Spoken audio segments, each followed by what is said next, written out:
reason we started this event was we're trying to educate the local community and being able to support the local farmer.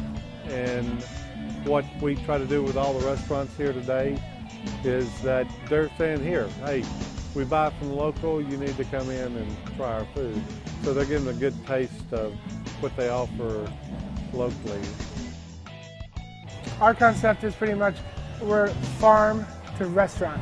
As far as Field of Greens go, this is a great opportunity for people to come and see what other restaurants are supporting local farmers and local produce. And this is a great event for also our chefs.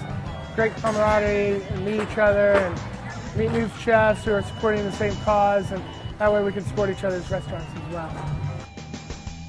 I think farmers as a whole, what we're trying to get across to our local community is that we need to cut the carbon footprint down, and we need to interest our community in coming in and buying local from our farm.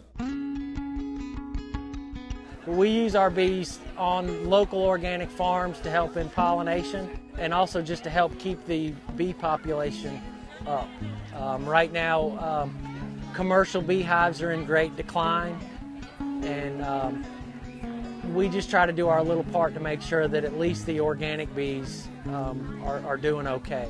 For me, the Field of Greens, it's a great opportunity for me to meet lots of chefs who are very interested in both my honey as well as our mushrooms, and it just works out really nice. I love Andy. We help anytime we can. What I try to tell people to come to our farm is that you can take a small garden, or either if you don't have a garden, you live in the city, take your flower garden and you can introduce peppers and eggplant and so many vegetables into that garden that has a beautiful bloom or a beautiful fruit on it or a vegetable. You know, people just don't realize and know where their food comes from.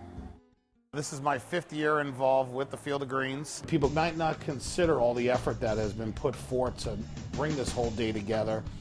Chefs who are prepping on Saturday night and early Sunday morning to be able to get the product ready. So this year we had a great turnout. We had, I think, 29 chefs, all of them which genuinely support local growers, kind of share the vision of what we're trying to accomplish here, seeing the importance of it, and translating that to people on a daily basis at our restaurants. We did a chicken and alphabet soup with White Oak Pastures chicken. We also did meatballs with White Oak Pasture beef and Riverview Farms pork. Matt Swickerwith from Valenza did a shrimp tortellini with a shrimp consomme. Kevin Gillespie, chef de cuisine at Woodfire Grill, they did some fantastic pimento cheese deviled eggs. Lance from The Shed, they did an awesome pork schnitzel sandwich. Stephen did a local squash bruschetta. A fairly significant part of this whole process of using local foods and developing relationships with, both farmers and ranchers is knowing that it's not about convenience. It's the ability to use the entire animal and to bring greater awareness to people through menus, profiling things that maybe people aren't accustomed to on a daily basis. For example, we saw Chef Stephen Herman from Haven was profiling pork belly that day, and Terry Koval from Farm Burger turned beef cheeks and he put it in a sloppy joe. Being able to use 100% of the product that gets delivered. It obviously makes sense for us from a business standpoint, but more than anything, it's the right thing to do.